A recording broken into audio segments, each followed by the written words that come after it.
Buenas tardes, tengan todos ustedes y gracias por haberme invitado a hacer esta presentación.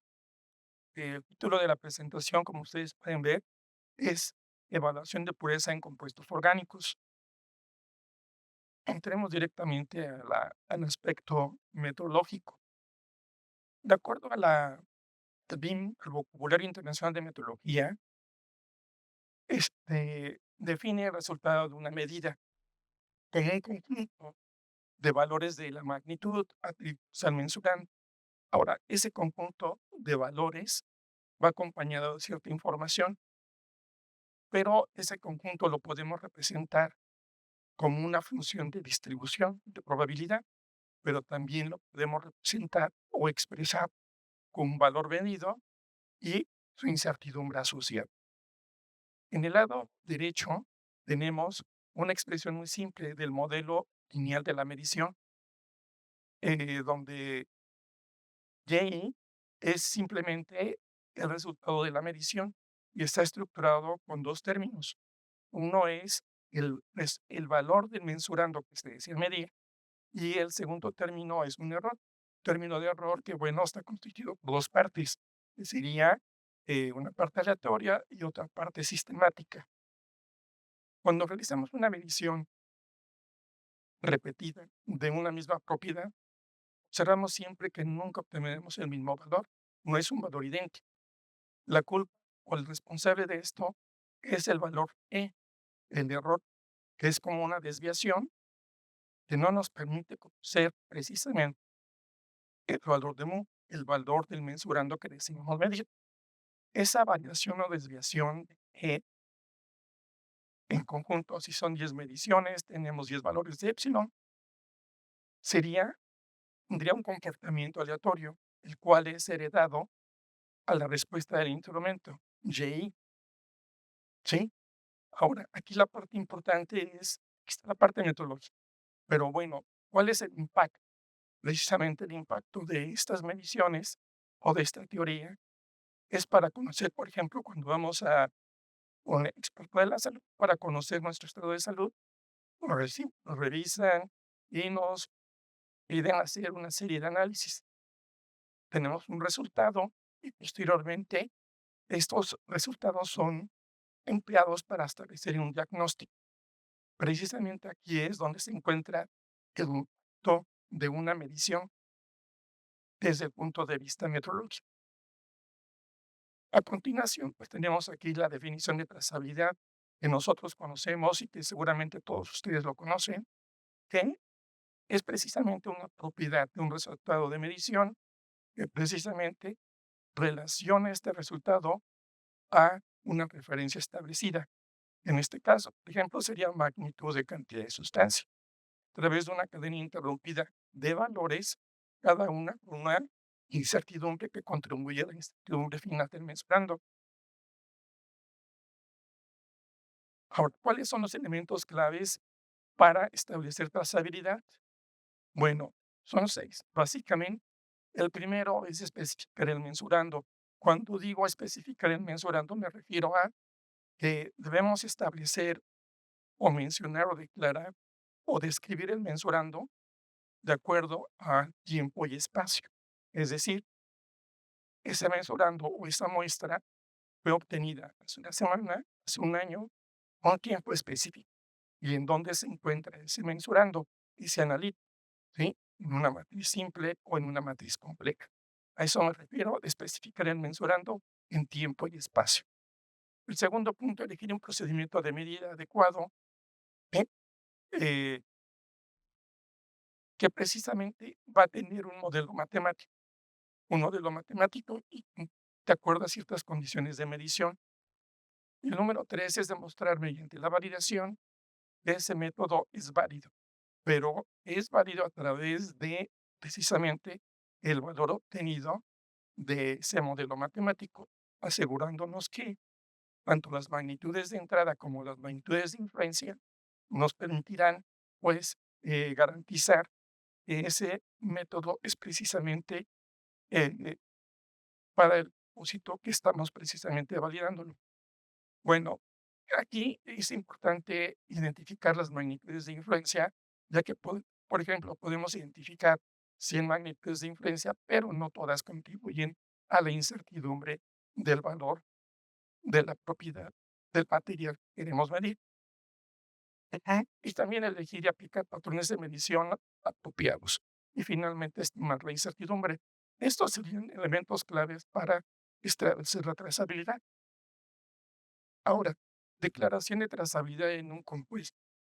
En un compuesto, la declaración de trazabilidad requiere conocer completamente la sustancia, lo cual es irrealizable, es decir, conocer la composición de la sustancia.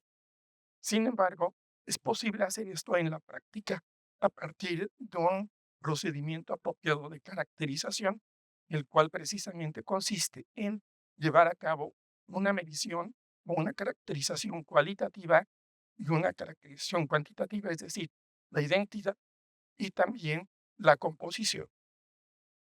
Y finalmente, normalmente se denomina a estas sustancias puras como materiales de alta pureza y podemos declarar una trazabilidad. Que tenemos tres tipos básicos de materiales de referencia que se utilizan en las mediciones químicas.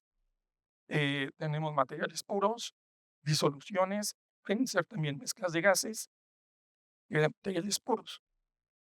La primera, los materiales puros no son más que un material cuya composición es de un componente de una sola identidad química. En el caso de disoluciones de calibración, son componentes, son sustancias que tienen dos o más componentes. Y en los materiales de matriz, estos materiales, su composición contiene principalmente compuestos que son similares a los que se encuentran en la muestra real. Bueno, material de referencia certificado. Existen las definiciones de material de referencia certificado y material de referencia. Sin embargo, un material de referencia solamente tiene algunas características importantes que también son importantes para el material de referencia certificado, que son que debe ser homogéneo, estable, respecto a la propiedad que nos interesa y el propósito que nos interesa también. El material de referencia certificado es un material de referencia que está caracterizado con métodos validados, ¿sí? Hay procedimientos metodológicos validados, pero que está acompañado con un valor certificado que consiste en un valor de la propiedad y una incertidumbre y una declaración de trazabilidad. Bueno, teniendo aspectos introductorios que acabo de comentar, nosotros en la producción de materiales de referencia nos basamos en la norma, el estándar NMX SE 17034, que está relacionado con la producción de materiales de referencia y competencia para precisamente esta producción. Se tienen varias estrategias para llevar a cabo la caracterización. ¿Sí? La parte que les comenté previamente en relación a caracterización son tres principalmente. El uso de un único procedimiento de medición de referencia. El segundo, caracterización de un mensurando definido no operacionalmente, es decir, utilizando dos o más métodos de exactitud demostrable, tarea o más laboratorios, y caracterización de un mensurando definido operacionalmente. El primero, el punto 3, tiene tres matices, tres formas. Una es la caracterización mediante un procedimiento de medición de referencia sin comparación directa a un MRC, es decir, no requiere ser calibrado, es un procedimiento de medición primario. El segundo es una transferencia de valor de un MRC a un candidato MRC o similar. Ese es un ejemplo del proceso de certificación de un material de referencia para pH, por ejemplo. Y el último, caracterización basado en masa o volumen de los hidrocarburos utilizados. Es decir, podemos preparar materiales de referencia con base a masa, pero el requisito primordial es conocer su pureza previamente del compuesto eh, principal y de los compuestos sin pureza, compuestos secundarios. Bueno, aquí tenemos la definición de pureza y también tenemos su método directo e indirecto. Un material de alta pureza certificado en la fracción de masa o fracción de cantidad de sustancia. En el material constituye una realización de una unidad del sistema internacional, el mol, para el analito de interés. Es decir, esta sería la realización del mol, el tener un material de referencia primario. Ahora, ese material de referencia primario debe tener un valor asignado, ya sea directamente, ujú, eh, mediante un procedimiento de medición de referencia, o indirectamente y indirectamente cuantificando las impurezas presentes en el material de referencia. Eh, bueno, aquí tenemos un esquema general donde en la parte superior tenemos la magnitudes de base del sistema internacional. En el lado derecho tenemos procedimientos de medición. En la parte central tenemos sistemas de medición y en la parte izquierda tenemos materiales y calibradores para la medición. Lo que trato de expresar aquí es únicamente que a partir de un material de referencia primario, un material de alta pureza, podemos preparar materiales de referencia calibradores, es decir, a partir de la disolución de componentes puros, hacer disoluciones o hacer mezclas de gases y fuera un gas. Posteriormente, este puede ser empleado, ujú, eh, o este material puede ser empleado al disolverlo o al mezclarlo en una matriz determinada y constituir o construir una escala de medición, o sea, una curva de calibración que nos permite entonces asignar valor a una muestra desconocida o a un candidato a material de referencia certificado, o un material de referencia, perdón, cual se certifica, posteriormente deberá asignado su valor y a su vez pueden ser empleados para certificar otros materiales. La línea que está punteada en forma horizontal indica el es indica, digamos, el trabajo principal de la parte de arriba, esa línea horizontal, el trabajo que realiza el centro de metodología. Es decir, tiene esa línea hacia abajo, se encuentra disponible la referencia a los usuarios. Tanto, este puede ser usado por un alto usuario. Es decir, cuando un laboratorio compra un material de referencia certificado, lo que está haciendo es comprar una cadena de trazabilidad. Y ya, si me ayudan con el siguiente, eh, la siguiente. Bueno, entonces ya hablamos de trazabilidad, hablamos de método directo, indirecto. ¿Para qué son los métodos indirectos? El enfoque para obtener la fracción de masa del contenido del componente principal de un compuesto puro tiene cuatro enfoques. El primero tiene que ver con determinar la fracción de masa de cada uno de los componentes secundarios. Estos secundarios no son más que las impurezas. En un compuesto orgánico, determinar la fracción de masa de las eh, estructuras relacionadas al compuesto principal. Conocer la fracción de masa del contenido de agua, la fracción de masa de solventes orgánicos, eh, la fracción de masa de residuos de ignición o inorgánicos, la fracción de masa de compuestos no volátiles. Habiendo tenido las diferentes fracciones de masa, la sumatoria de ellas se resta al valor límite, o a 1. ¿Ya? Sería, por lo tanto, un método indirecto. Existen métodos directos, como por ejemplo el siguiente: medición directa de fracción de masa del componente principal a través de resonancia magnética nuclear. La otra es bajo medición directa de fracción de masa en medio de mediciones empleando métodos diferentes a resonancia magnética nuclear. Por ejemplo, estratificación colorimétrica, gravimetría, espectrometría, diferentes espectrometrías, cromatografía de líquidos, de gases y masas, absorción atómica. entre otros. Y el que está en la parte inferior sería un método también indirecto, como el primero, es la fracción de masa combinada de las impurezas usando métodos térmicos. En este caso sería un método potencialmente primario, que sería el descenso de punto de congelación, que está relacionada con la técnica instrumental calorimetría diferencial de barrido. Entonces, este último lo que hace es determinar la fracción de impurezas en el componente que se desea conocer su pureza. Por eso se llama, y a partir de esa fracción de impurezas, sin identificar cada una, podemos conocer también la composición en cuanto al componente principal, es decir, la pureza.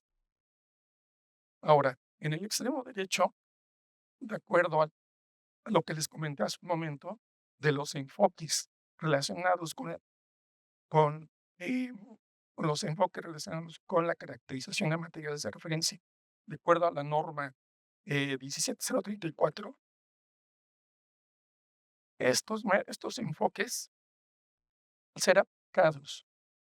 ser aplicado uno o una combinación de los cuatro, nos permite poder cumplir con los que se encuentran en el lado derecho, que son los que están descritos en la 17074. Es decir, uso de un único procedimiento de medición de referencia y el 9.4, que sería la caracterización de un mensurando definido no operativamente, utilizando dos o más métodos de exactitud conocidos.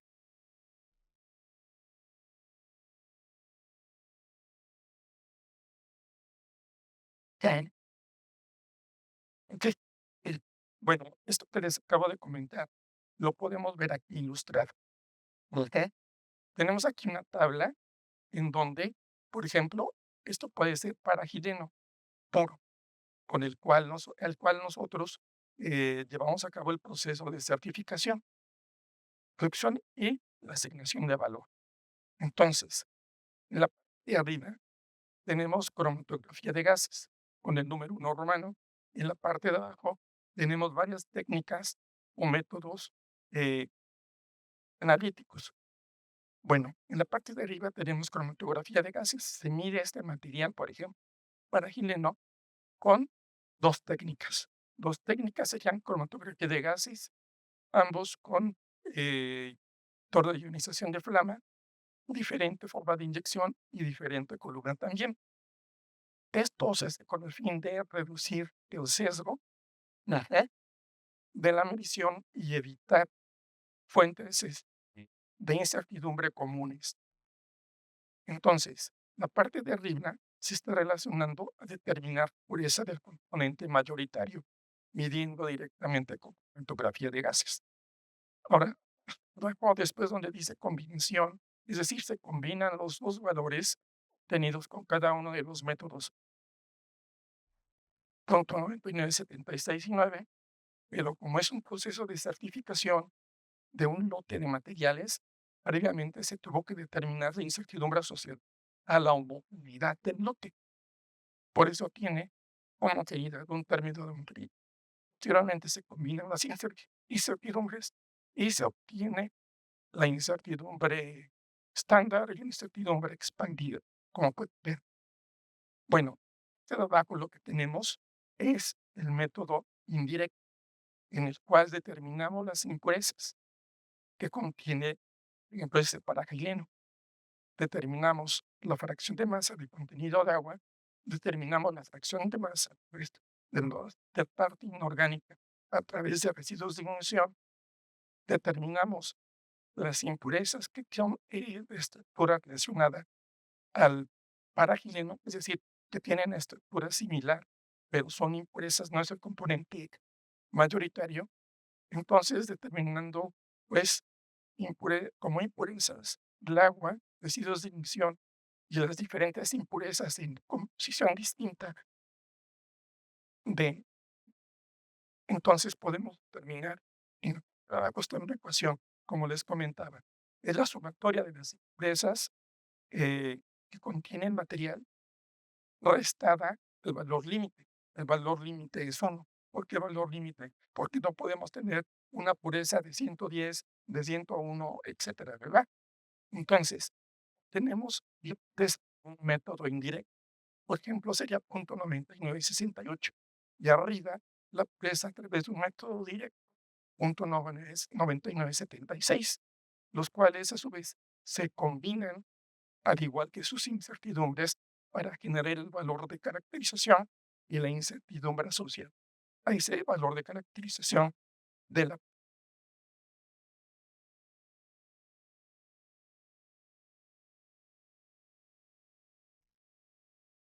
Podrían pasar la siguiente, por favor. Bueno, como ejemplo tenemos aquí la certificación de paracetamol.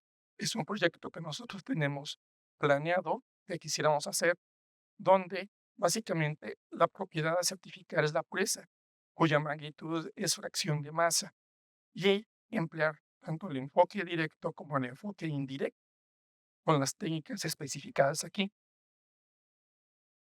Ahora, para lograr eso se llevan a cabo las diferentes etapas del proceso de producción de un material de referencia, su estabilidad, su homogeneidad y la asignación del valor de caracterización. A través de esas etapas que están descritas y que seguimos de acuerdo al estándar 17034 relacionada con de materiales de referencia. Bueno, finalmente, lo que quiero mostrarles aquí y que me gustaría que pusieran atención es que son materiales que nosotros tenemos a la venta en relacionadas con pureza. Están certificados en pureza. Estos materiales se encuentran en la Dirección de Análisis Orgánico de la Dirección General de Metrología de Materiales. Aquí tenemos la dirección, el enlace nacional, donde pueden entrar a los servicios y, bueno, comprar las cadenas de trazabilidad, es decir, los materiales de referencia. Bueno, pues buenas tardes, eso sería todo.